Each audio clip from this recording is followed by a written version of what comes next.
Welcome back to His and Hers Movie Podcast. This is episode number 36, featuring a review of the brand new Angela Bettis starring horror film 12-Hour Shift. I am one half of your host, podcasting on this October 4th, 2020. My name is JP, and podcasting with me tonight, as always, is Carly. What's going on? It is October. It is October, and I am enjoying my October. I am not being stressed and feeling like I have a bunch of stuff to do. I am just enjoying it, taking it day by day, watching moves, and taking walks. I took a walk yesterday in the cemetery, and that is what I did. What is that noise? It's someone outside with a fucking megaphone. Oh, okay, that's okay then. And I'm pissed. What is that? I don't understand. Don't be pissed. Everyone always... Do these people not know I'm a podcaster? Apparently not. What is that? What's what? A giant beep just happened. I just don't understand how these people don't have respect for me. Is there something going on outside? Like, is there like a wreck or something? It sounds like a freaking auction. He's like saying stuff about $500 and stuff. What the freak? That's crazy. What an I shall look. Okay, well, I am doing October pretty well this time too. I've never really stressed about October. For me, it's more about bad things happening in my life that ruins my October, which sucks. I hate Buddy. that. What? Don't let the bad things get you down. What were they doing? I don't know, I keep thinking. There was like a fire truck going by and real slow, and that's all I saw out there, so I have no idea. I didn't see anyone out the window, but it sounded like they were right out my window. Ooh. Well, yeah, what I was saying is normally October has been filled with grief and sorrow and sadness, and it kills me every time. It usually starts in like late September, so it's like right. I already know my October sucks going in. And I was thinking back to all the stuff, and I'm like, man, literally like the last like 4 Octobers, at least 4, could be 5, actually like were kind of like miserable in terms of like I still had fun on some of them, but they were miserable in terms of just like bad things happening in my life, like catastrophic events, you know.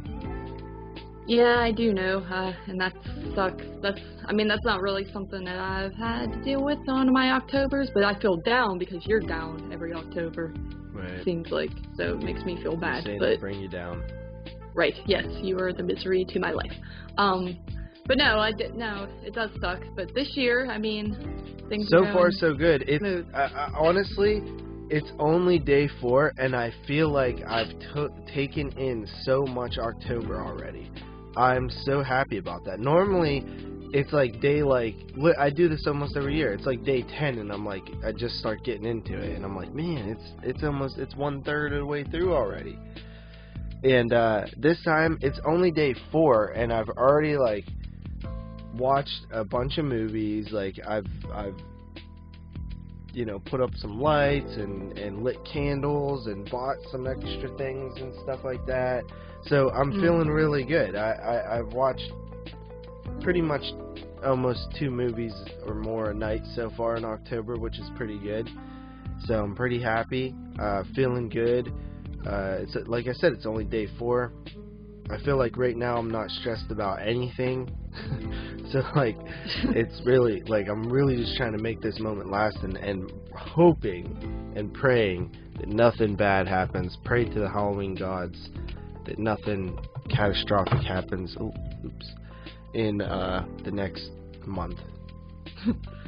Yeah, I think a big thing for me is the weather's been like super on point too, because it seems like September, October are still summertime the past few years, where it's like miserably hot out still, and to me now it's been like chilly. It hasn't been raining too much, so I've been like walking around. Like I said, I took a walk in the cemetery yesterday, and I felt like a little spook, and it was cool.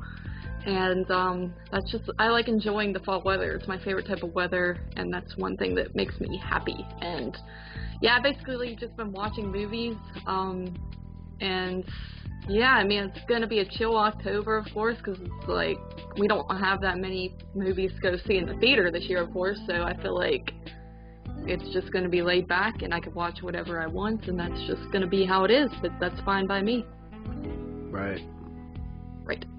And I want to go to some more haunted houses, though. That's the one thing Yeah, I do. kind of want to get into one of those at least this October, because I usually skip them because I'm working usually. Yeah. But They're anyway, expensive, but yeah, they are expensive. But anyway, so anything going on this week for you besides the stuff we just mentioned? this week, not really. I mean, you and I are supposed to go to the drive-in tonight. Yes, to see Halloween 2018. Yes. Which is so. I'm still annoyed that it's called Halloween. Halloween 2018 is what you have to call it. It is really stupid. Yeah. Yep. And Texas Chainsaw Massacre. Which Halloween is it? Like, which number? So there's the original 6, and then H2O, that's 7, and then Resurrection, that's 8, Rob Zombie, 9, 2, 10. So this is Halloween 11 then. Just what I said? I'll just start calling it Halloween 11.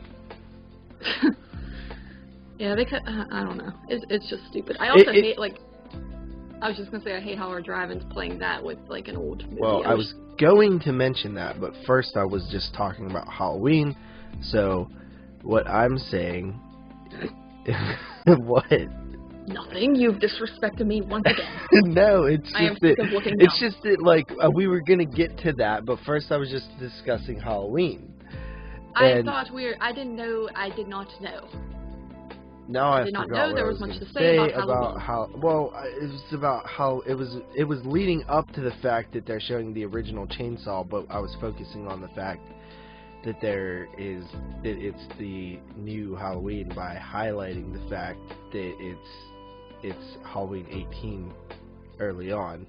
So then the punchline, is that it's the 74 Chainsaw. Right. Well, what I was going to say was that whenever... What about what I was going to say? What? What about what I was going to say? No, I'm trying to explain to you why you're wrong right now, because you said about Halloween, and then you said, yeah. And it sounded like you were going to move on to a new topic, and I thought, oh my god, he forgot about TCM playing. I should mention it like a good friend. Oh, but I don't forget things, let's be honest. Stop growling at me. Like... I wasn't gonna say this, but now I am, because I'm staring at all these posters. Isn't it crazy that, like, at one time, like, in, like, 1989, let's say, there was 8 Friday the 13ths, but there was only, like, 5 Halloweens. Yeah, it is. And... there was, for the longest time, like, everybody knew, like, Friday the 13th is, like, the big franchise. It's, like, the biggest one, like, the longest one, right? Yeah. Because there was 12 films. Even when there were 11, Freddy vs. Jason, at the time, 2003, there was, how many Halloweens? There was the original 6, H2O, and Resurrection, so 6, 7, 8. So it was 8 to 12. Yes. And then you look at the Freddy films, and there was the original 6 plus Wes Craven's New Nightmare and Freddy vs. Jason, so that's 8. And then you look at Chainsaw, and what did you have? 4, 5, 6. You had 6 of them. In what year? It would be 2003. Or no, there would have been 4 in 2003. Yeah, well, I mean, yeah, because the remake came out in 2003, so you didn't have the prequel yet. So you had 1, 2, 3, 4, and then So 5 then. Yeah, 5. Depending on what part of 2003, because Freddy vs. Jason Right. came out in 2003 as well. yeah, So you had 5. You had 5 of those. You had 6 Elm Street, or you had 8 Elm Streets, 8 Halloweens. And now look at it. There's 12 Fridays now, so there was 11. So this Mhm. is when there was 11. There's 12 Fridays, but there's 11 Halloweens now. Soon, almost 12. There's only one more Elm Street, so 8 Elm Streets. Chainsaws, geez, how many did we get more after that? There's the original 4, the 2 remakes, that's 6, and then 3D, and then just Leatherface, right? yeah, So 8. So it's 8 to 12 now for those, but it was like 8 to 5, or it was 12 to 5. It's like crazy how many. I'm almost like shocked that there's gonna be more. There's gonna be the same amount of Halloweens that there are Friday the 13th. Well, don't they have 2 Halloween? So wouldn't it be like one Yeah, that they're they gonna pass them. surpass it? They would pass them next year if it wasn't for COVID. Yeah. Yeah, it's crazy. It's almost like Friday the 13th, like mass-produced everything, because like they're the franchise where one was coming out every single year, where the other ones were kind of more spaced apart, and then it's like just a standstill and it's like over. It's kind of depressing. It is kind of depressing. I would much rather have a new Friday coming out than, even though I like the Halloween franchise more, I would rather have it more than that. And then TCM, like who knew that one would become such a big one too? I mean, Yeah, it's kind of funny that TCM has had such a longevity in terms of just pure sequels, because I mean, and it wasn't always like that. Look, like 74, and then a giant gap, almost like 10 years with 82, right? 80, wait, No, it was 86. 86, so it was over So it's like 10 12 years. yeah, yeah. 12 years, and then 86 to what, 90? 90? I think it's 90, yeah. Yeah, so another 4 years, and then 90 to 95. Is it 95 or 94? I think it's 94. So another 4 years, but then you have almost 10 years again with 9 Mhm. years, and then there was a quick turnaround and with a 3-year gap.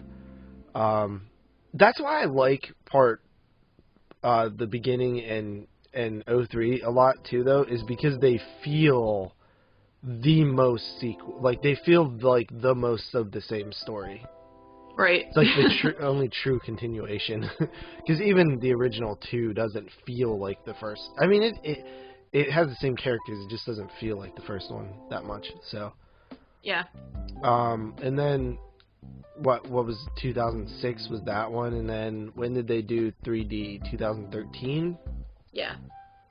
13, and then they did another one in 2017. Mhm. So you're Yeah. getting about, on average, you're getting 2 a decade. So you had 2 in the 90s, 2 in the 2000s, and then 2 in the 2010s.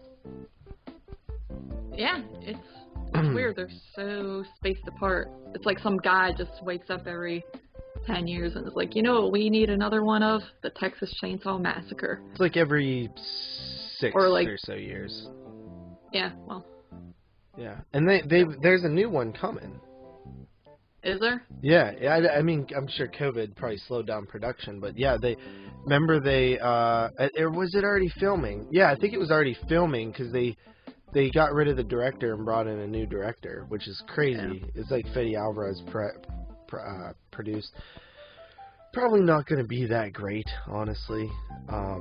They haven't. I mean, I liked Leatherface, but they're not great movies. They're just like okay, like direct-to-video Passable. stuff. Yeah. Like Yeah. I did really like Leatherface, but it's not like it didn't feel like Big Chainsaw. It felt like a like a cash in kind of thing, but I'm okay with that. Mm-hmm. But it's just fascinating. Speaking of Chainsaw, see, buddy, that's how you segue. All right, dude, go on. Mm-hmm.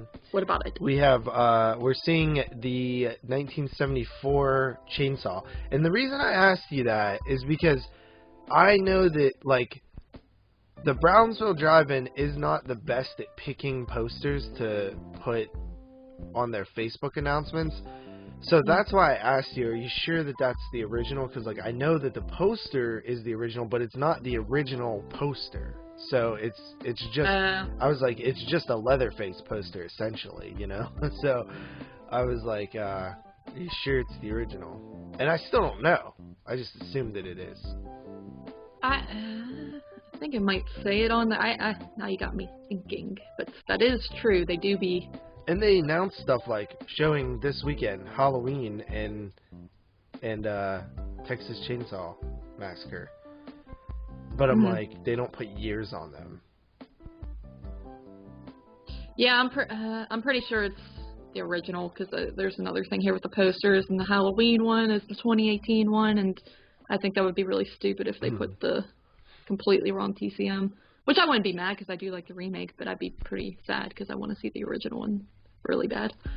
So, I would be cool with the remake because I actually didn't get a chance to see that in the theater when it came out.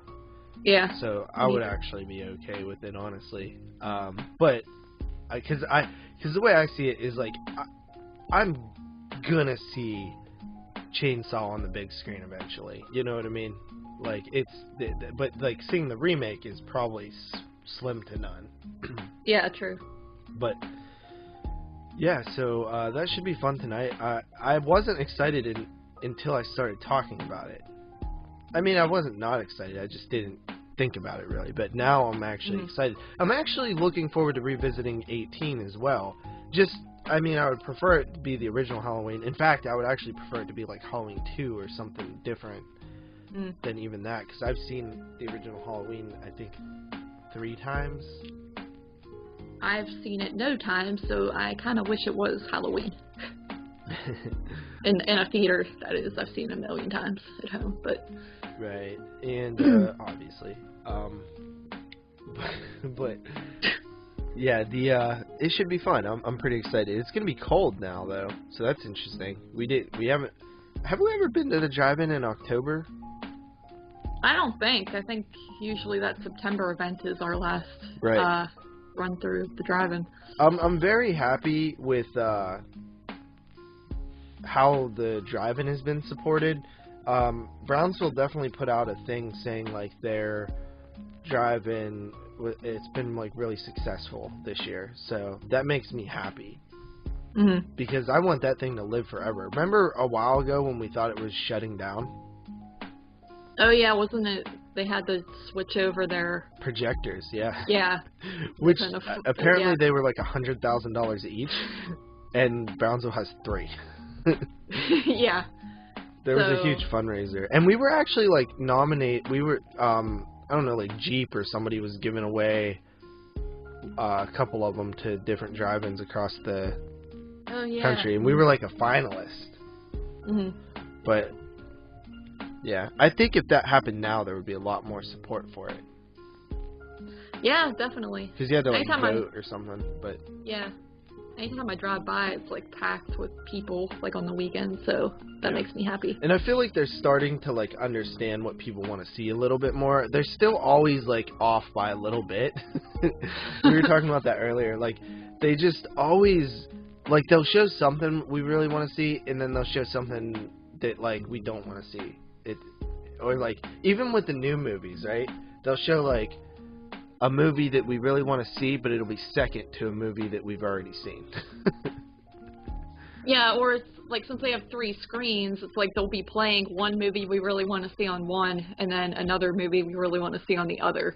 So it's like, it's annoying. And like, even tonight, even though we already saw it, the other one is like Christine is playing on screen too, and it's like, why can't you... which is Brandon Cronenberg's new movie, which I want to see, but it's like, if they could have put Possessor and TCM together, it would have been perfect, because we've already seen Halloween 18 before and don't really have a huge interest in seeing it again. And we actually watched Christine earlier this year at Riverside, so Right. it would have been perfect to see Possessor, which is a new horror film, and an old horror film in TCM. And I think TCM is going to be on screen 3, which means that people are probably going to freaking, I don't know, I think, well, they're showing Hocus Pocus and Goosebumps too, so I assume that one's going to be pretty popular. It is Sunday now. Normally Sundays are not as packed as any of the other days, so we should be okay. But yeah, I want to go probably a little bit earlier than we have in the past, because I think it's getting darker soon, and I kind of want to get a decent seat. Yeah, it gets dark at like freaking 6:30 at this point. Plus, I want to go get cheese fries. Yeah, I don't know if they. I feel like they still start the movies at the same time, because I drove by there yesterday and it was like 7 p.m. and it was like pitch black out already, and you know people were still coming in. So I feel like they start them at 9, no matter what, or like 8:30. But I could be wrong. I don't know. So let's see. Well, I think the box office doesn't open till 7. No. So. Oh yeah, didn't think about that. Anyway, what should we talk about next? 31 Days of Horror. I'm feeling good. I've recorded, actually my video for today is already uploaded, and it'll be ready to go in like 2 hours. It's scheduled to upload, or scheduled to release. For day number 4, this year's like pretty nice too, because I'm not doing any theme, I'm just doing whatever, as long as I haven't reviewed it before. And yeah, I did New York Ripper. Nice. So I watched it on the 4K. Oh, okay. I probably like get that movie more now than I ever have before, because it does have, it's a giallo, but I feel like it has more slasher elements than typically in giallos, but I could just be because it's set in New York. But I don't know, I don't mind that one, so to me it must be more of a horror maybe, because I don't like giallo. Yeah. Well, there's luckily a lot of violence in it too that like keeps you entertained, but right. I'll talk more about that later. But yeah, I was like really happy with the 4K there, man. And it's nice to just watch whatever right now, and 22 shots isn't like overbearing right now either. And actually we're taking a week off in October, which makes me really happy, because that'll be a whole week where I don't have to prep for anything. But I'll probably watch some of the Paranormal Activity movies during that week, because we're gonna have a 2-week prep for Paranormal, which is good. Yeah. And then the Halloween show is only like 3 films, and they're all Halloween centric, so it'll be easy. And then the only thing else we're doing this month is Carrie, which I don't know, like I just feel like those movies are going to be really easy to watch. I've seen 3 of them out of the 4, and I don't think any of them are particularly hard to watch. You're just watching the same movie though. Did you see Jamie's post? Yeah, I did actually. On Carrie? Yeah. I really felt that, man. I really felt that. Jamie Sammons, or Jenkins, I think she goes by both. Sammons. Is it? Oh yeah, I was trying to think. I was trying to think which one which one the new one is. Yeah, Jamie Jenkins is the fun one because it's 2 J's, but. Right. Yeah. But the thing that she posted, like I was reading it in my car, and it touched me because I was thinking back to the movie. And the way she worded it, you know, about how Carrie, you know, this one moment like meant so much, and it's not only about in the moment, right? It's not about how she felt in that moment, giving her one good night. It literally could have changed her entire life going forward. Yeah, I've always kind of felt that's why I love the original Carrie because I think they do it so well, especially with the part where she's like announced as the queen and it's like slow motion, the music's playing and she looks so touched, and then earlier on when Tommy's like saying, "Hey, we're gonna go to this club or whatever after the prom," and he's like inviting her, and she's like, "Oh, I've never been there." Like that could have been like such a cool experience for her. And then the afterwards when she's in the bathtub, that part always like gets me because she's like cleaning off all the blood and she starts like crying, and it's just like reminds me of like a kid who just got bullied at school, but it's like she just got bullied and then killed everybody. But yeah, so I felt that too.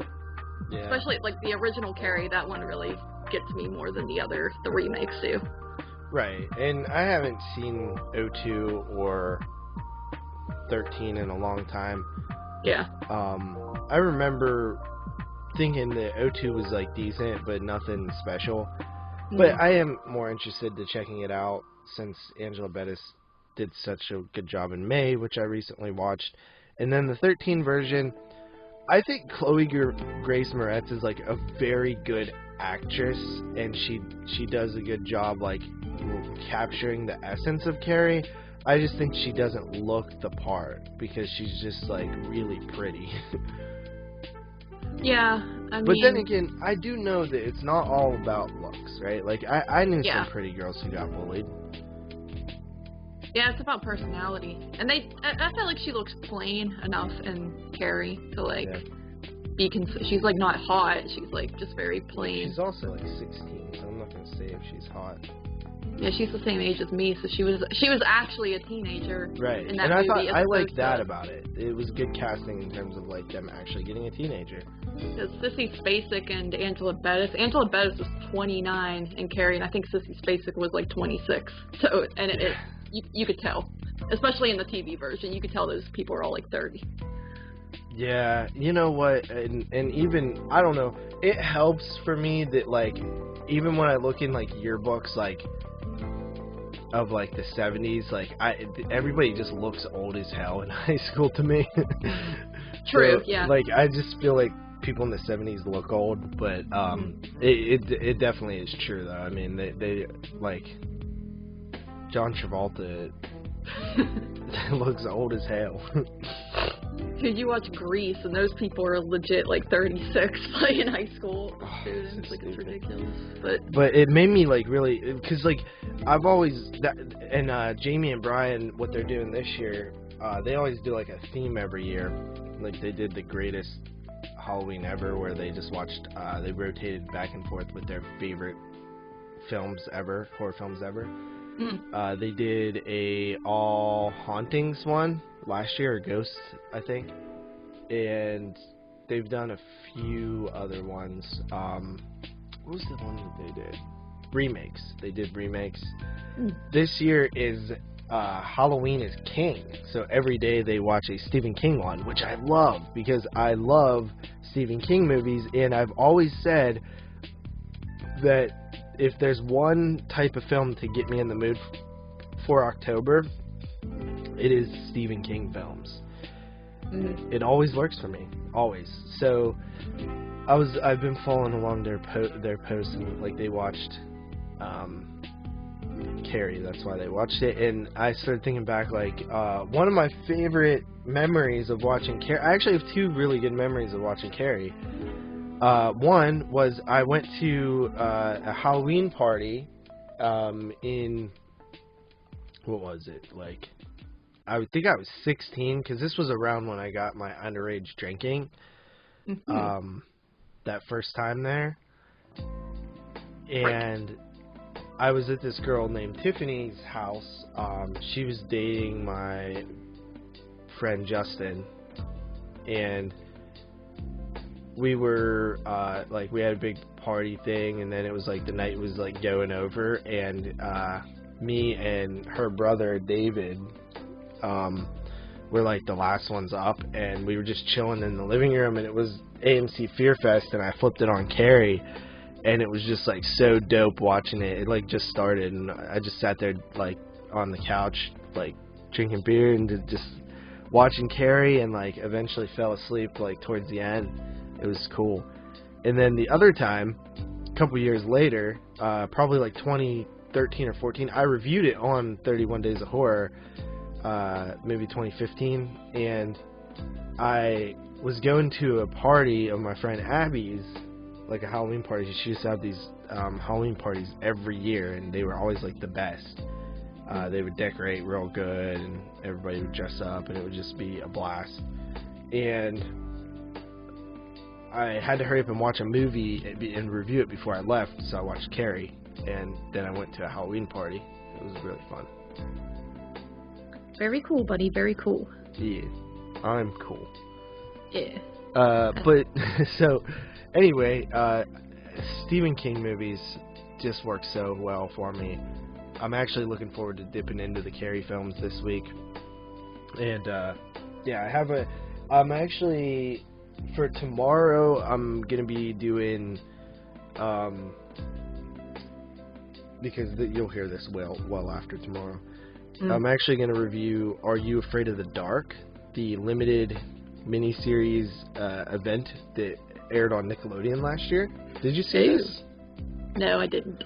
Are you familiar? You're not that familiar with Are You Afraid of the Dark, right? That was before your time.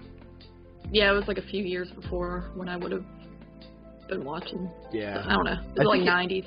I think it got revived in the late 90s for like one season or two seasons, I think.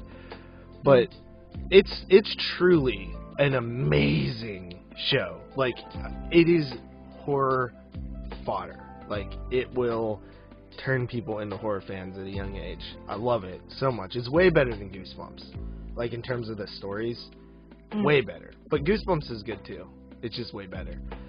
And they revived it into a miniseries, which I'm sure we'll talk about more next episode. But I started watching it, I picked it up at Walmart, and I was like, you know what, I want to see this. And I started watching it, and I was like, you know what, this isn't bad. Like, it's cringy to me a little bit because of, like, how the kids are. Yeah. But it's just because I'm old now. You Yeah. know? I'm just not that age. So I don't, like, I don't know. For some reason, the, like, romance stuff, or the love interests of the kids just, like, I don't know. I just can't get on board with it anymore. And I guess that means I'm officially old, right? Yeah, I mean, is the acting, like, really cheesy, though, too, in it? Or is it... It's like kids it's like Nickelodeon acting, which I'll tell you. Decent. It's better like than what it was back then. That's for sure. Just watching, like, episodes of Goosebumps. Oh, those are like, horrible. Those are horrendous. Like, so it's not, like, that bad? No, this is professional acting. It's Right. just, I mean, there's some stuff that's better than others, but it's a very different type of movie, though. I thought it was kind of smart. Basically, you know, I'll save it for next week, I guess. But it basically isn't like an anthology like the first one. I'll get into the plot next week, but because I still have the last part to watch because it's a mini-series.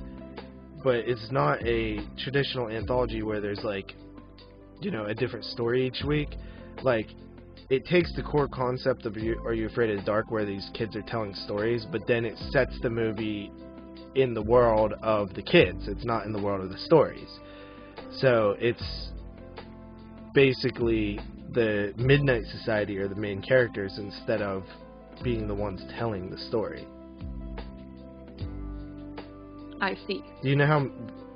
have you seen Are You Afraid of the Dark ever? You made me watch one episode once, and that's, like, the extent of what I've ever seen. Oh my god, we gotta get into that, buddy. Jeez, you're gonna have so much fun. Do you say... There's so many shows that you say this about that well, we never what's end up cool watching. about this...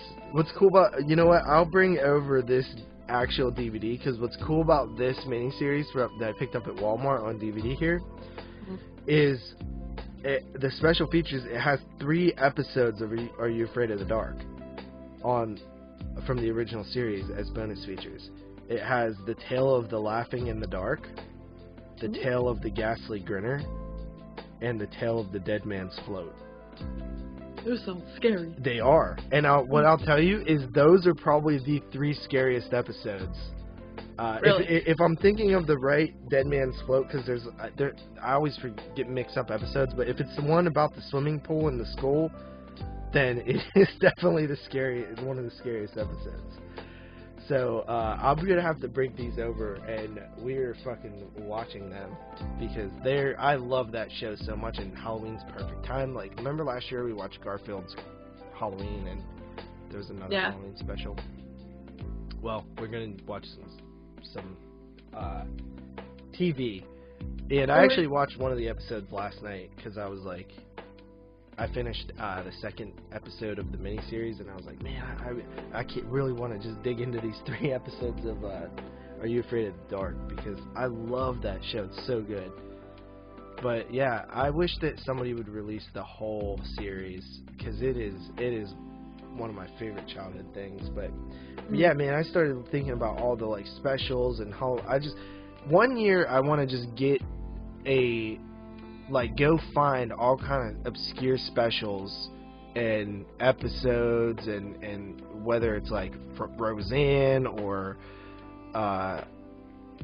Hey Arnold, all the Halloween things, and just if they're on DVD, buy the DVDs. If they're not, then find them on YouTube and like rip them to a drive or a disc or something, and just go through all month and just at least watch like 1 or 2 of those type of things a night too, because it takes me back, man, and that's cool. So yeah, that's I guess. You got anything else? I don't think so. Alright, so let's get into the films that we watched this week. Alright, who shall go first? I shall go first. Alright. Alright, you shall go first. Wait, whose blind spot is it?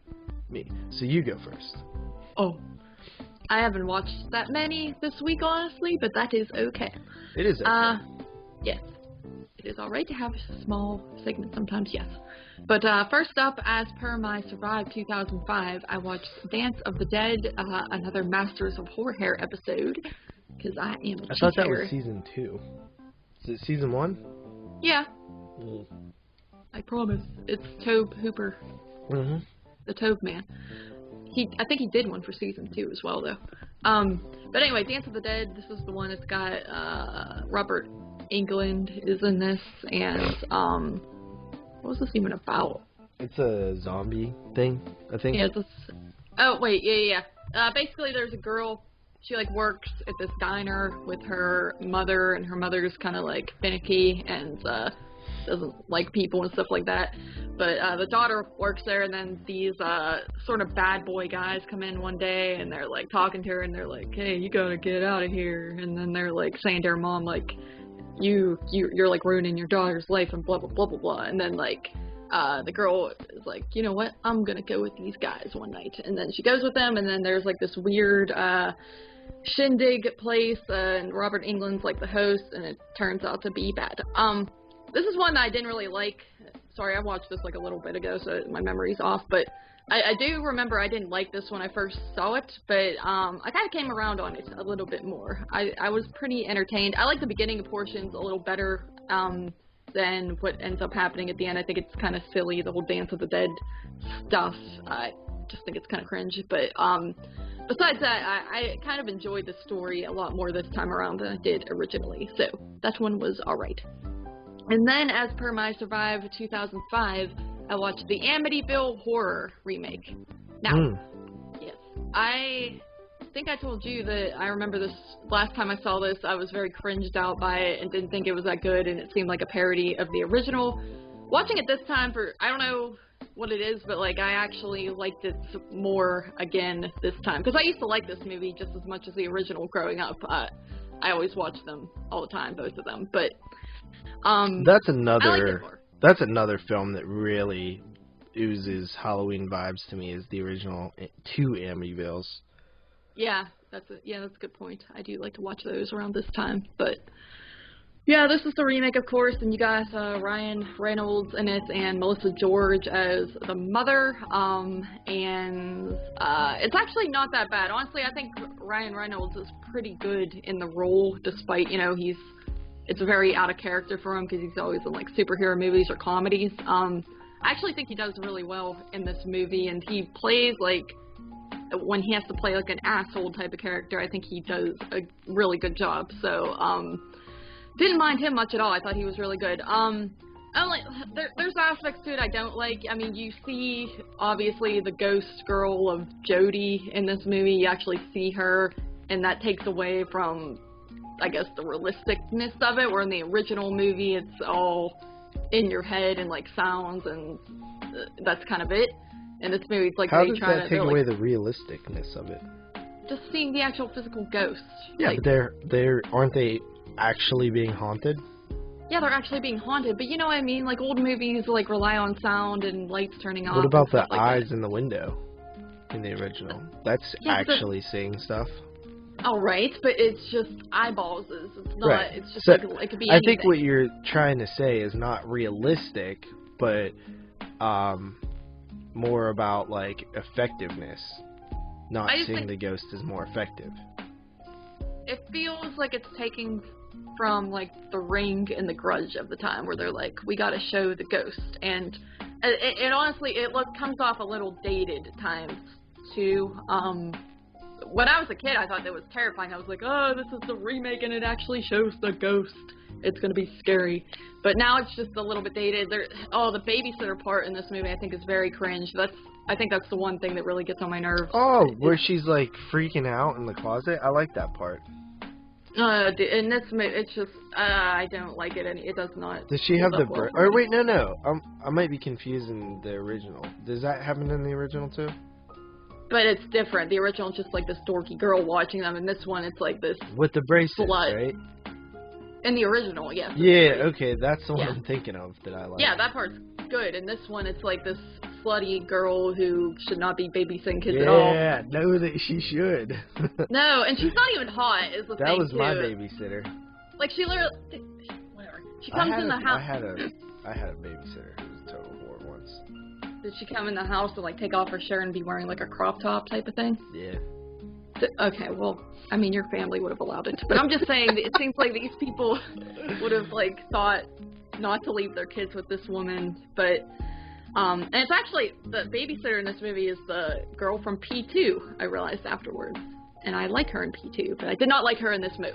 Anyway, She does the same thing in P2. She takes her shirt off and isn't all boobs hanging out everywhere. not in front of a bunch of little kids and then tell a story. Like, it's so stupid. She, like, gets on in the bathroom and she's like, I really shouldn't tell you guys this. Your parents will kill me. And then, like, tells a story in a cringe way. Oh, no, the sirens. But anyway, Amityville is a movie, and it's not as bad as I had said, but there are some moments that I find cringe. Then after that, I watched Candyman from 1992.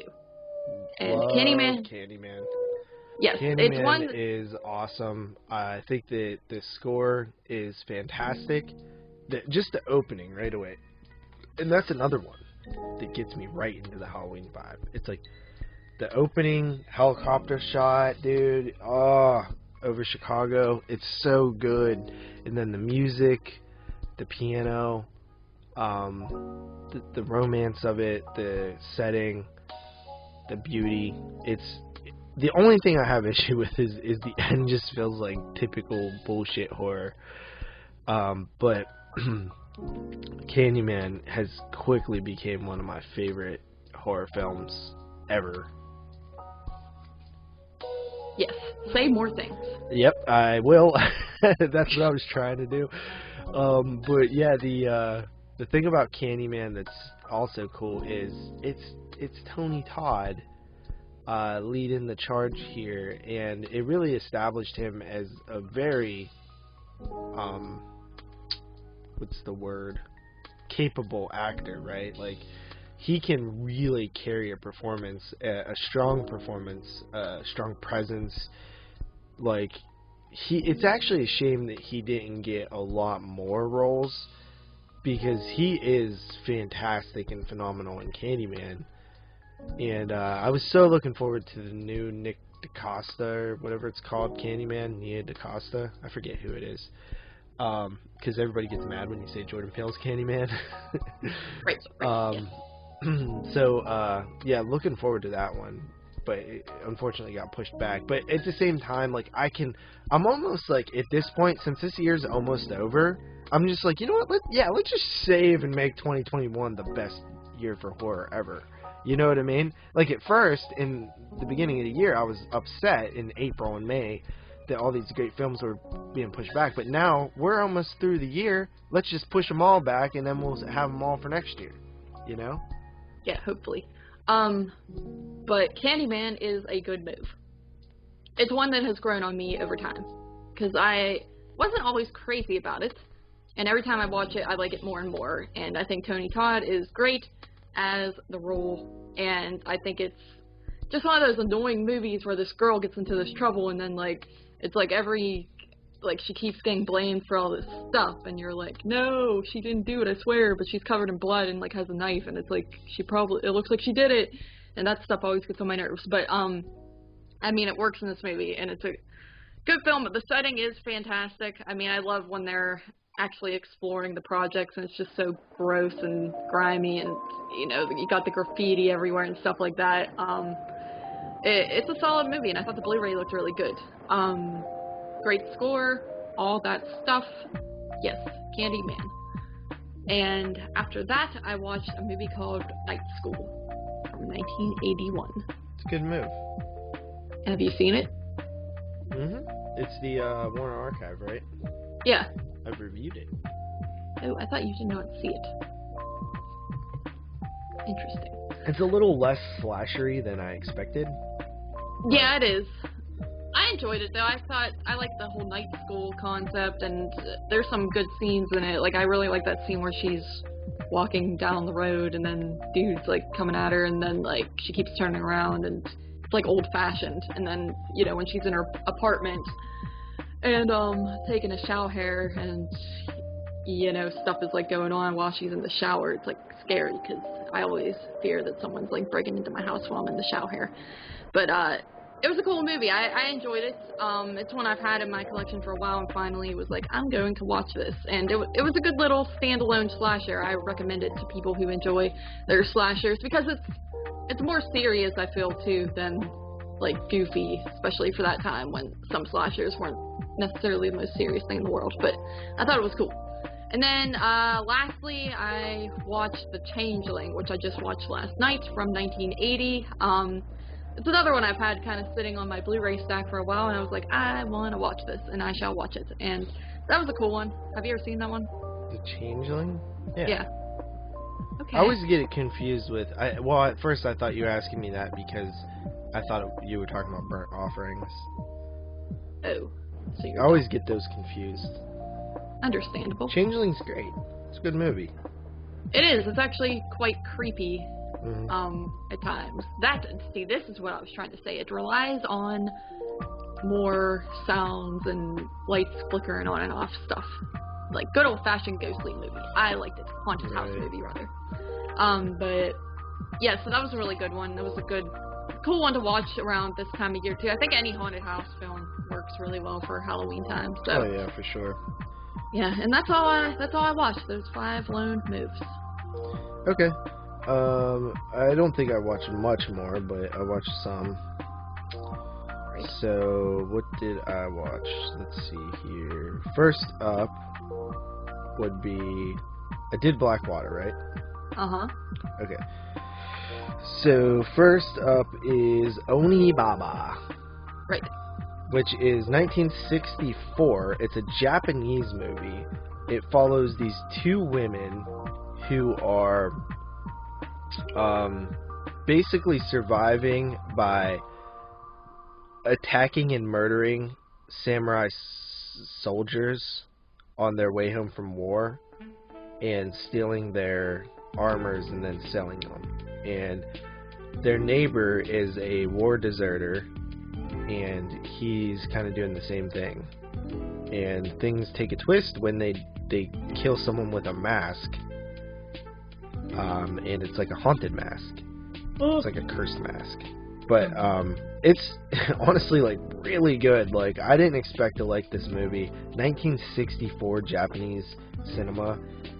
It's not really a ghost story like you typically get in the 60s. But It's really good, and there's actually a ton of like nudity in it, which was like kind of shocking for me. And Yeah. it was really good atmosphere, good visuals, good location. I loved it. It was 8.5 out of 10. That sounds like a move that I would put on and look at my phone.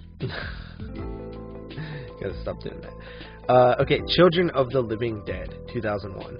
This is a film that is... Have you ever seen this? No.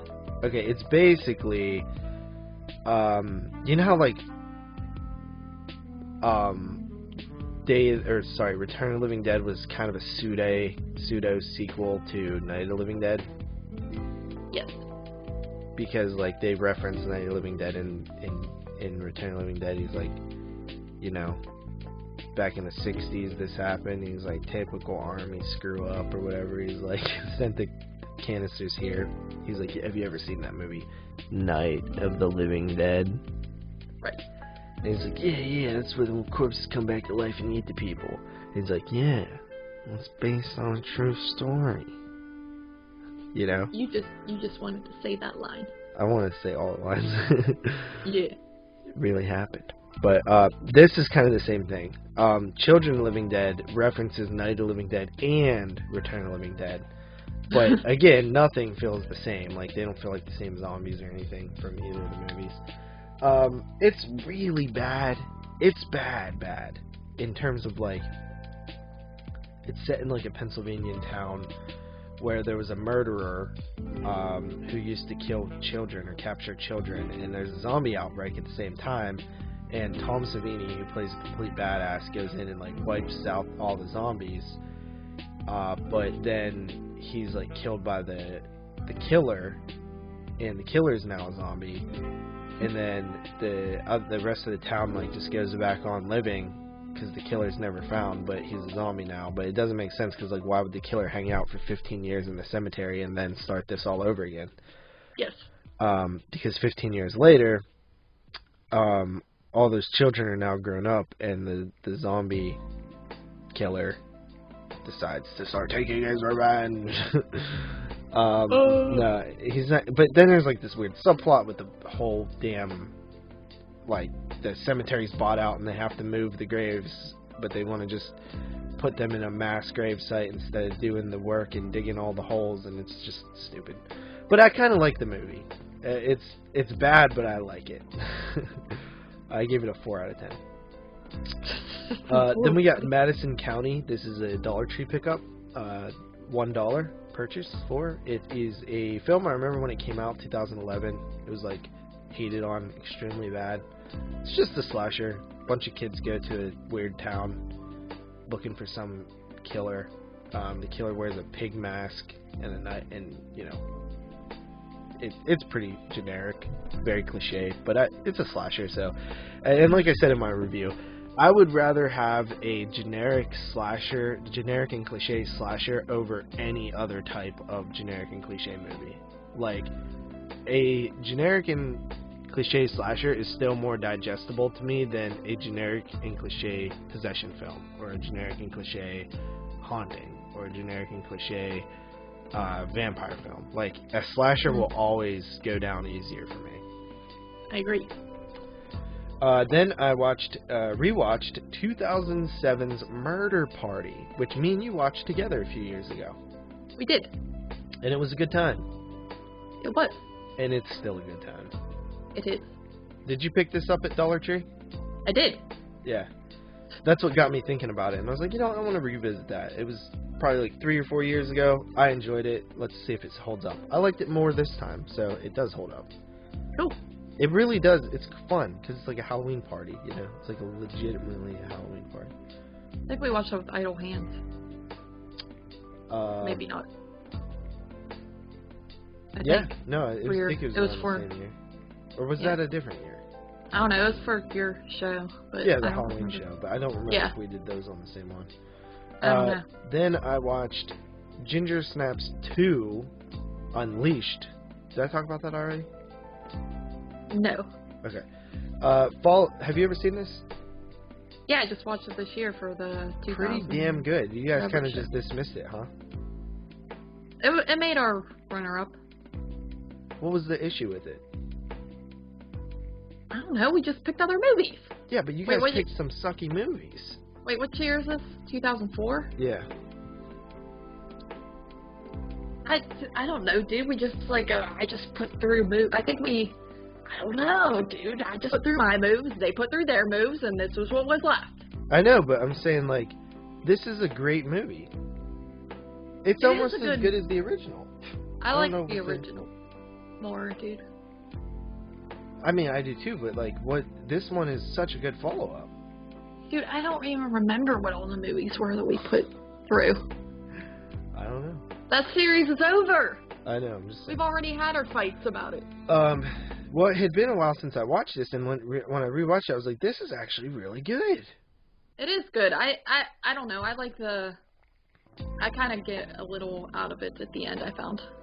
Well, the end is definitely different because of the territories it goes, but I thought that was kind of cool because it made me, like, appreciate it because I was like, I didn't see any of this coming.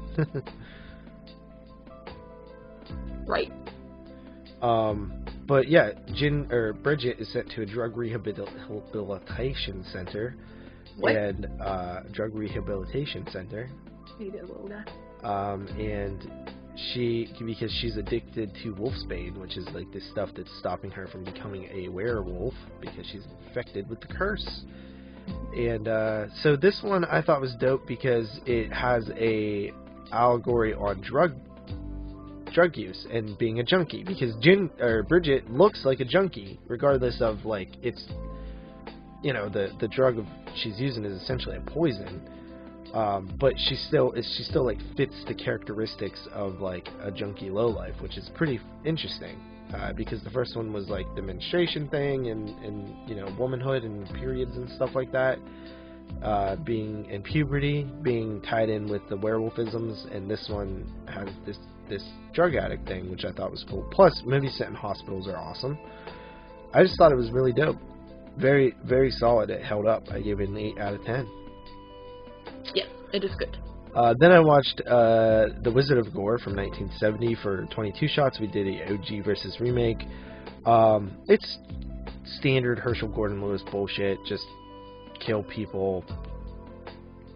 Not much plot. I was kind of interested in the plot that there was, and then it ruined it sort of at the end, so, yeah. It's like average. And then The Wizard of Gore 2007, which is a remake starring Crispin Glover and the Suicide Girls. Do you know the Suicide Girls? I know that's like a stripper place around here. Is it really? I think so. No, I don't know who that is. They're models. Okay. They're like alternative models, so they like usually have tattoos and piercings and dyed hair, and sometimes their head shaved and stuff like that. Interesting. But you know, they're in this film. There's some models from the Suicide Girls modeling thing in the movie. But yeah, Wizard of Gore. It's set in this like post-punk LA underground, which I did like, but the movie just sucks. It was released under the Dimension Extreme line, and it's just not good. I gave that one like a 4. I'm sure that 22 Shots will be out before this episode, so you guys can hear there. 409, movie number 409. I forgot to mention I'm in the 400s now for the year. I don't care. Whatever. Dreaming Purple Neon, 2016, a super micro-budget film from director Todd Sheets. He's the one that did the film we reviewed on 22 Shots recently called Clownado. This one basically is a bunch of drug dealers trying to get their drugs back from this girl who stole them when she saw them commit a murder, which makes absolutely no freaking sense. And the cool thing about this drug, it's called Purple Neon, and it's extracted from the veins of demons. So that's the coolest part about it, is what the drug is. But this movie runs entirely too long. It's almost 2 hours long, and it's complete bullshit. People need to talk to Todd Sheets and be like, bro, like, people would like your films way more if they were shorter. So yeah, 3 out of 10. Then I watched an amazing movie that I'd never seen, never heard of. I might have heard of it. Angel Heart, starring Robert De Niro and Mickey Rourke. It's about this detective or private eye, you know, what do they call those? Private detectives? Private investigator? I don't Private know. investigator. Yeah, one of those Yeah. people that you pay. They're not like a cop or anything. They're just like regular people who are really good at snooping around, and you pay them. Yeah, I think it's like just private investigator. Yeah. His name's Harry Angel, and he is hired by Robert De Niro, Louis Cypher, and he basically has to track down this dude named Johnny Favorite, who was a musician who disappeared like 15 years ago. He was like a popular musician, and this Louis guy, Robert De Niro's character, is looking for him. So Harry has to like find where he is, so he's going to all these different places and trying to find different people that knew him, and people start getting murdered that he ends up running into. So like he found the dude's old doctor, and he basically gets murdered. So like now the cops are like looking at Harry like he has something to do with it and stuff. It's really good. It's amazing. It's set in 1940s Brooklyn, New York, and then it moves to New Orleans, which is really cool because it's I think the stuff set in New Orleans is really cool. Sounds pretty cool. I shall have to watch it. Yeah, I think you would really like it because it has De Niro in it too, and it's like really good. Like after watching Dreaming Purple Neon, which I watched these back to back, like I was like, now this is cinema. Like I was so into it. It was one of those movies where it was almost 2 hours. It was like an hour 48 or hour 50 or something, and I literally was watching it and not wanting it to end because I was so into it. It doesn't happen often these days. Yeah, no. So yeah. Pretty good. If we ever have another blind watch or something, blind spot, I'll give that one to you. Yes, which we probably won't because I have no other moves to give to you. Alright, after that we have the McPherson tape, 1989. Ever see it? No. Do you know about it? No, not really. Really? You don't know about the McPherson tape? I mean, I know the title. I don't know what it's like about. It is about what's interesting about this movie is it's considered the first true found footage film. So obviously Cannibal Holocaust has found footage elements, like it's found footage, they find it, you see them shooting the footage. But at the same time, it's like it does the movie thing where it's like a movie as well. So it's debate if that's not the traditional found footage that like the Blair Witch Project is, where it's all footage. Yeah. So the McPherson tape is considered to be the first of those kinds because obviously the Blair Witch Project perfected it, but before Blair Witch Project there was The Last Broadcast as well, which came out the year before or the same year, but no, I think it was the year before. But it completely got overshadowed by the Blair Witch. Well, the McPherson tape came out in 1989, so almost 10 years earlier. I am looking up images and I want to watch it. So it follows a family during a birthday party of a niece or a granddaughter or a daughter, whatever, you know, it's different to the family. And the power goes out. And they go out into the woods to check like this power line or something, and they see an alien spaceship with aliens getting out of it, and then they run back to their house. It's really creepy at times. It's done really well in terms of like the setup and things.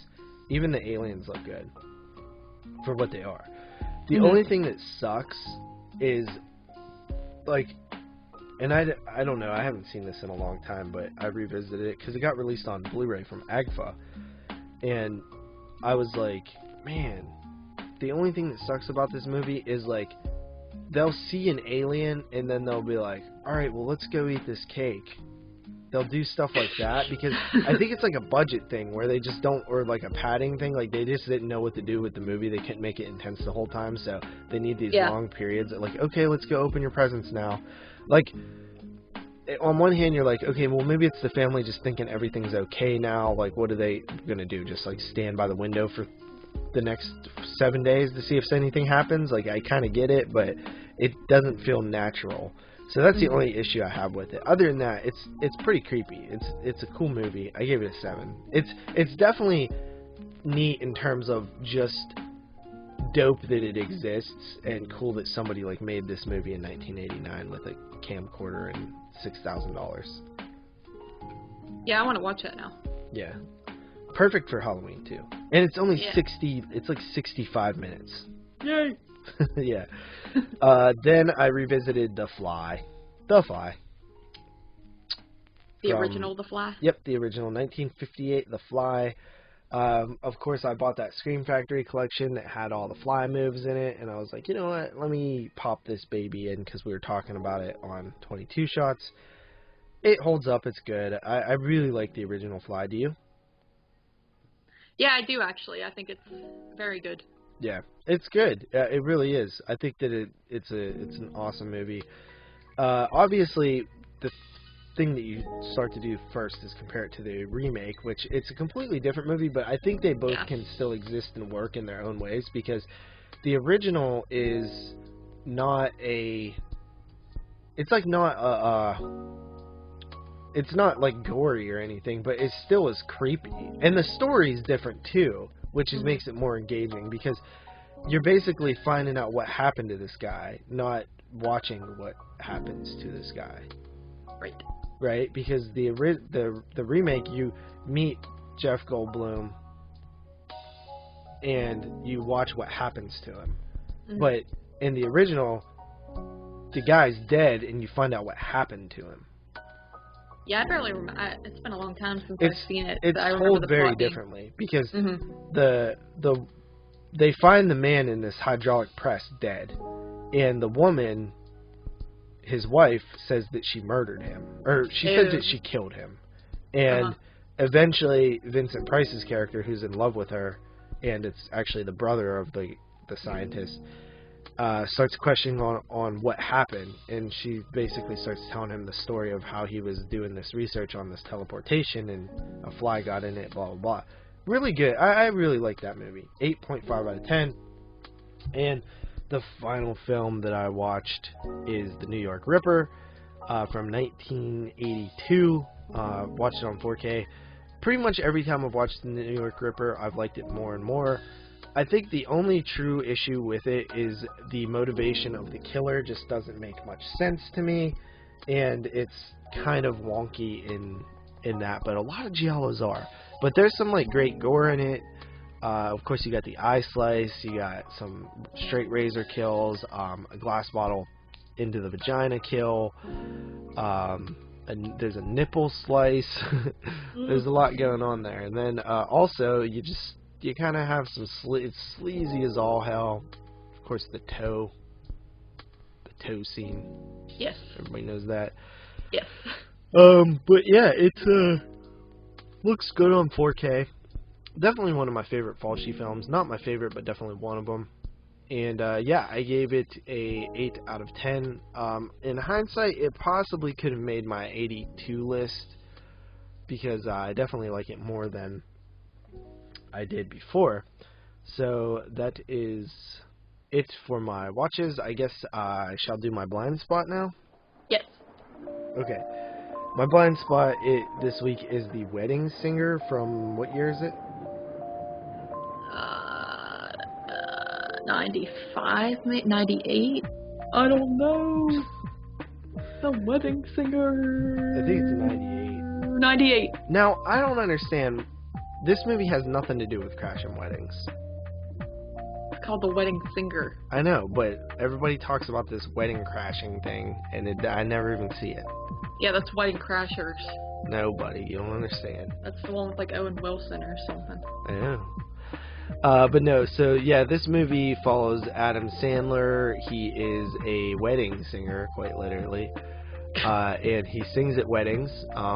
He meets this girl, played by Drew Barrymore there, at one of the weddings. She's like a waitress. And, you know, they have a good bonding moment where she's all down in the dumps because she doesn't think her boyfriend's going to propose to her. And Adam Sandler, you know, tries to have her look on the bright side and basically say, like, you're worthwhile, essentially. And he's in a relationship with this girl, and she basically breaks it off with him, and then he's all upset about it and miserable, and because they were supposed to get married, because she, like, leaves him, like, high and dry, like, I think either at the ceremony or, like, before the ceremony, or, like, Yes, in the, like, it's at the altar. yeah. So he's, like, dead inside, and he's all miserable. And then he befriends the girl who, played by Drew Barrymore, and she actually is her husband, like, officially proposes or, you know, gives her a date that they want to get married. So Adam Sandler starts helping her out, like helping her with dresses, and because he has all these wedding connections because he's a wedding singer, like the cake and stuff like that. And they start to develop a relationship, and they kind of fall in love. And also, it's really easy because turns out, who could have guessed it, the guy she's marrying is kind of a douchebag. Yes. So that's kind of the plot. Honestly, it was so... What? Are you serious? I could tell, like, this whole time that you were about to, like... It just seemed like you were disrespecting the plot while you were saying it. Like, It's stupid. dude, it's so funny. What I haven't part seen is it in a funny? long time. Dude, you don't think it's funny when he's, like, hold it together, guy, and then he's like, damn it! Like, takes the mirror and throws it when his wife... Or whenever his wife his girlfriend comes up to him and is like, I'm sorry, and she's like, gives her whole spiel, and he's like, that would have been useful to me yesterday. And then that other part wherever he's like, I wrote this, like, when I was with her, and then when I wasn't, and he's like, oh, somebody kill me, I didn't like that please. part at all. You didn't like that part? No, it was stupid. It was like kind of cringy. What about George? Who's my God. George? You didn't watch the movie. Who's George? I don't know. Alexis Arquette. Yeah, okay. What about him?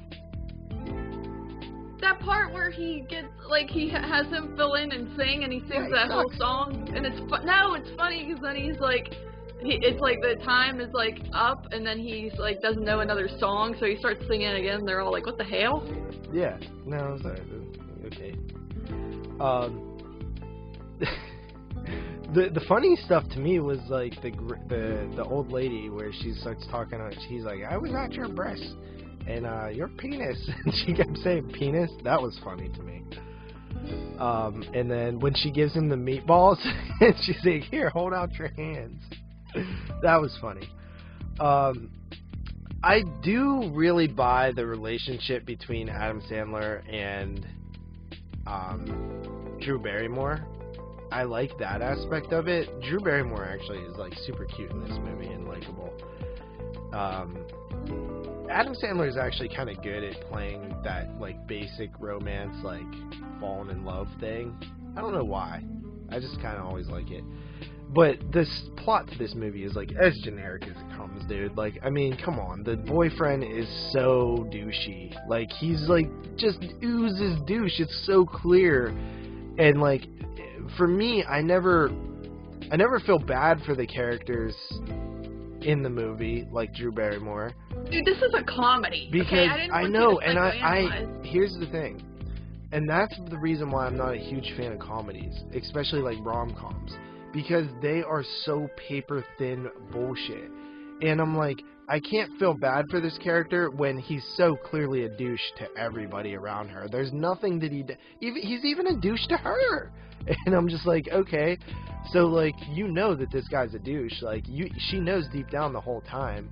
and it just like confirms that with all these things that happen where she starts testing him, like the window seat and stuff like that. It's just basic, easy writing, and I'm not a huge fan of that in movies, in comedies, and rom-coms. Like, I want them to respect the characters a little bit more, and that's the problem with most of these of this era. Is it's just where the good writing comes in is not in the plot; it's in what happens around the plot. Like, and the whole, like, ending with, like, Billy Idol on a plane, that was fucking just too much. It's too much. So unrealistic and stupid. It was I enjoyed it. No, you didn't. Yes, I did. No, I liked the movie. It's just, if I'm being critical on it, it's dumb. It's not a good movie in terms of, like, plot. It's good in terms of characters. I like the characters. I actually like Adam Sandler. He's actually less Adam Sandler-y than he normally is, which I appreciate. Yeah, that's why I always liked this one more growing up than, like, freaking Waterboy and Billy Madison, because he's, like, not acting like, an idiot. Excuse me, mentally handicapped. Yes, like, he's, like, actually playing a character, like, a wedding. It's just cool when it says Can you the let 80s. them know that you're podcasting? They don't know, dude. They don't Well, they care. should know. But no, yeah, I agree. Even though I love Little Nicky, and I do like the Waterboy a lot, and Billy Madison has not held up for me at all.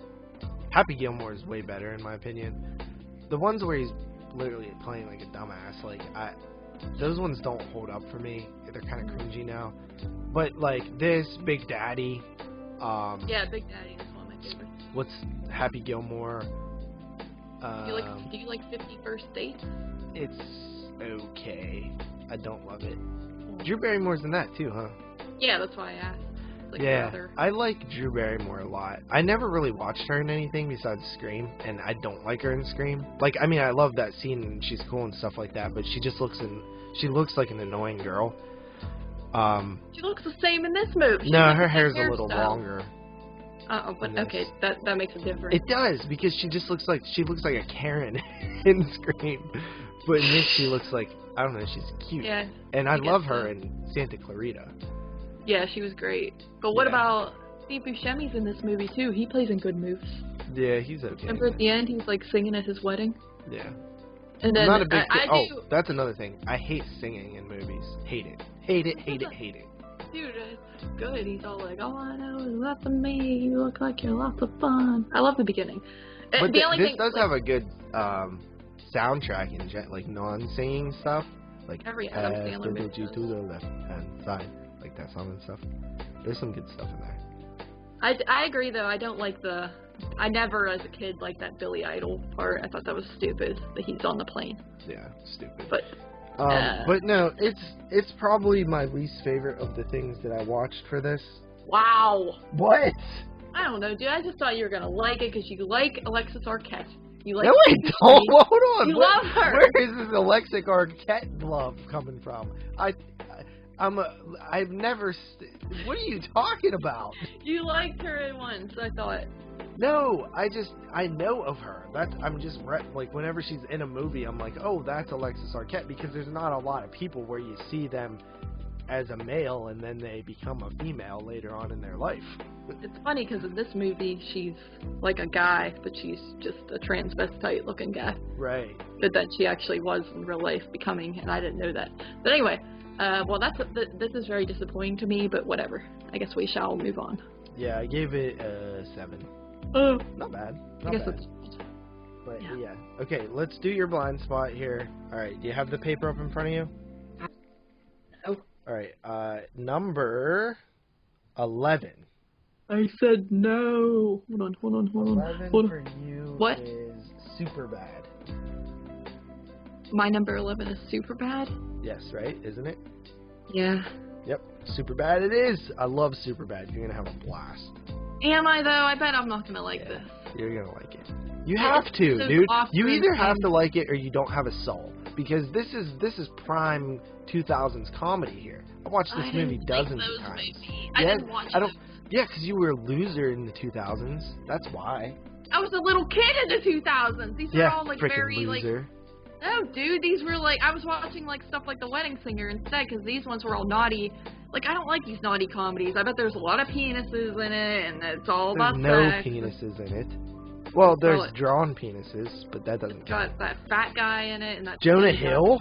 Yeah. Have some respect on my man's name. Did you ever see him on one of those roast of shows? No. Well, it's funny because they always just make fun of his weight, and I always think like this kid probably goes home and like stabs himself. Yeah, But anyway, remember when he got like unfat and then he wasn't funny at all? yeah, it happens. You run out of jokes. I love Jonah Hill. I think he's great. And also, have you seen Mid-90s? Because that movie's phenomenal and he directed it, and I love it. No, I didn't. Okay, well, that'll be a future blind spot for you.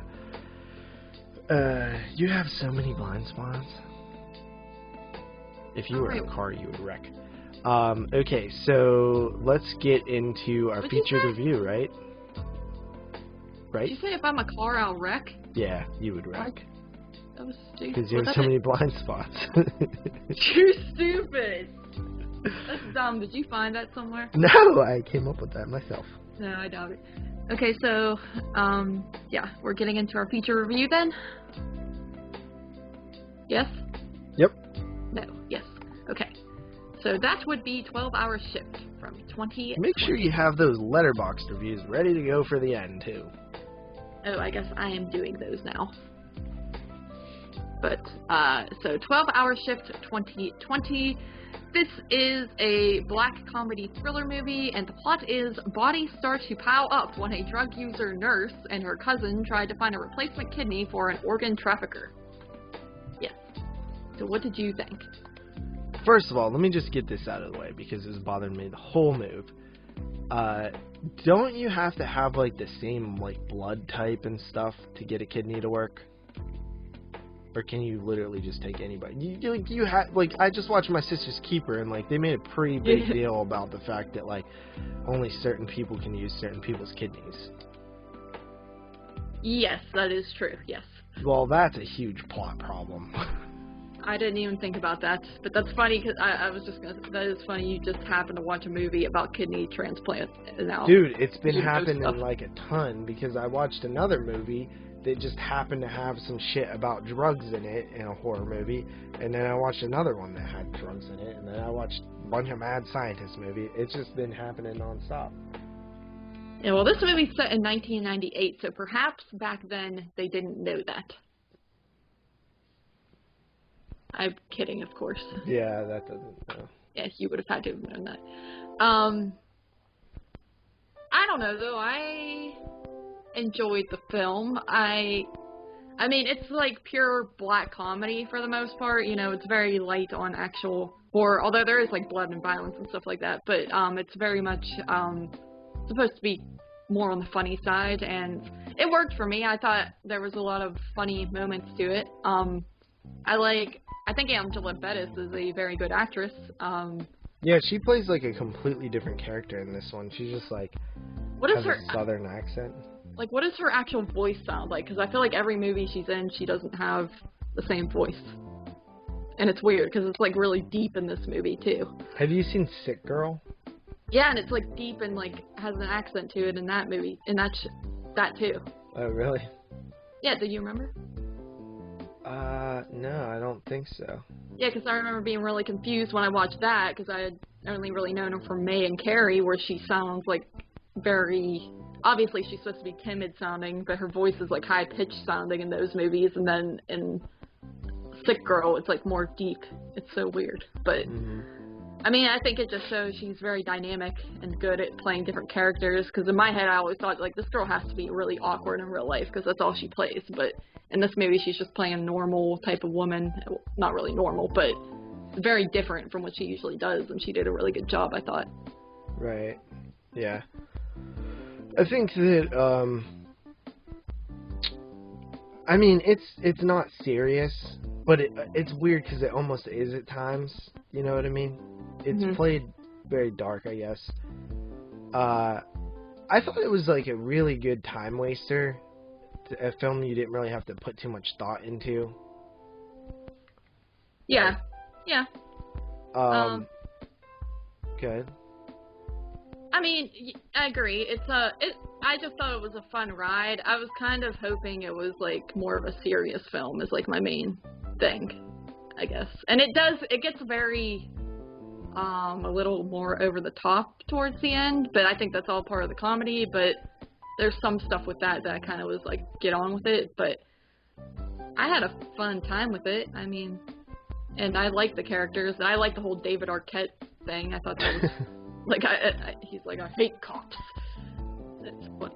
Angela Bettis is a good, like, at leading the show. Like, she's really funny when she's like, God, you're stupid, you know? Like, she's talking to her. The whole thing with her and her cousin is probably the best part for me, because she's like, keeps messing everything up, and she's like just killing people, and like Angela Bettis keeps having to deal with it, like, and then she's like, you didn't take his kidney, and she's like, then what is this? And she's like, it's his bladder. And she's like, how do you know? And she's like, because I seen the body, and it's in the front, not the back. That's its bladder. And she just like killed that kid for no reason because she has a stupid bladder. Yeah, like she's really she is very good at like just making everyone look dumb in the movie. And I like the part, same thing with like the old guy with the dialysis.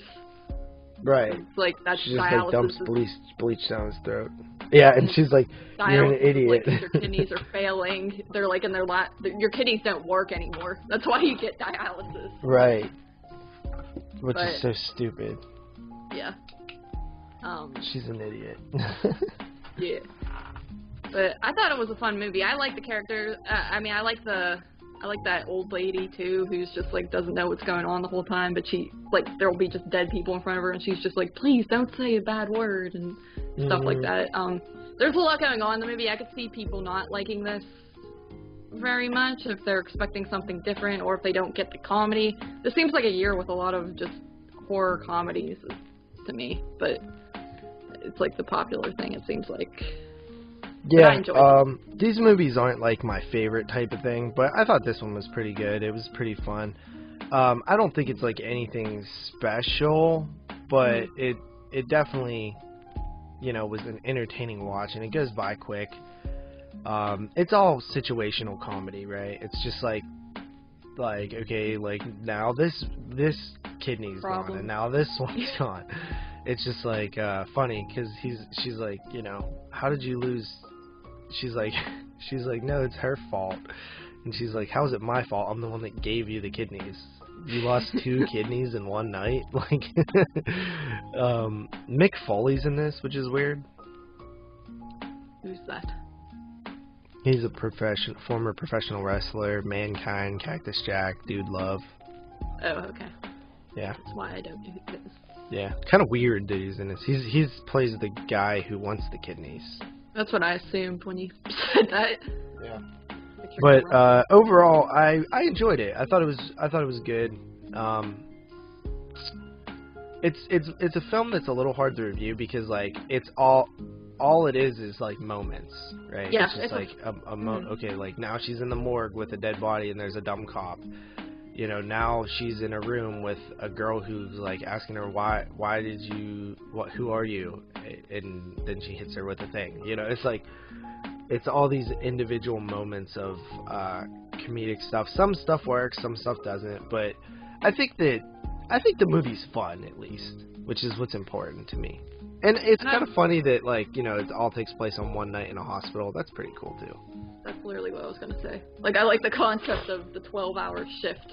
Right. And it's like just a typical shift for her, and then just completely everything goes wrong.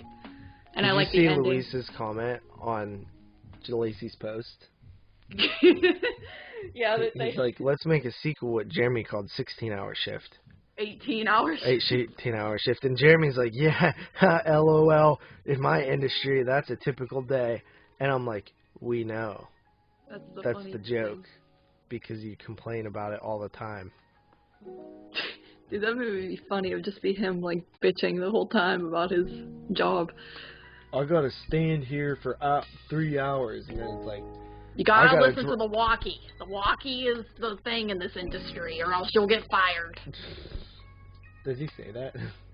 Yeah, on his live streams, he thinks he's cool because he has a walkie. Oh, I have a walkie too. Yeah. But, yeah, 12-hour shift. I mean, I recommend it if you like horror comedies. I think it's a fun movie. Like you said, situational. It's that type of... It's the whole movie, basically, of these people getting into a pickle over and over again. And nothing going right. Right. So, with that being said, I guess we can dive into some Letterboxd reviews, correct? Yep. Alright, see here. I guess I'll read this one as a 2.5-star review. This can be the negative. Angela Bettis as a nurse who gets extra cash by poisoning patients and removing vital organs and selling them to a criminal enterprise. Dark comedy, but with some occasional horror elements. David Arquette is a rare villain role, but in the end, the true villains of the film are undeniably the lead and her accomplices. First half was pretty bad, but it got better in the second half. Watchable if you don't mind a mean-spirited film completely lacking any morals or likable characters, but certainly not a must-see. Alright, that wasn't as bad as I thought, but... most of the reviews are like pretty much like 3 stars, and that's like the average, it seems like. That's not too bad. Let's see, here is a force. Oh god, that's long. It is long. I don't like reading. I don't like this job. Let me see. Let me find one that's not that long. This one's long too. Oh no. Oh no. Hold on. Okay, here. No. I'll just read the 4-star. I'll suck it up. Angela Bettis plays Mandy, a nurse working the night shift in an Arkansas hospital.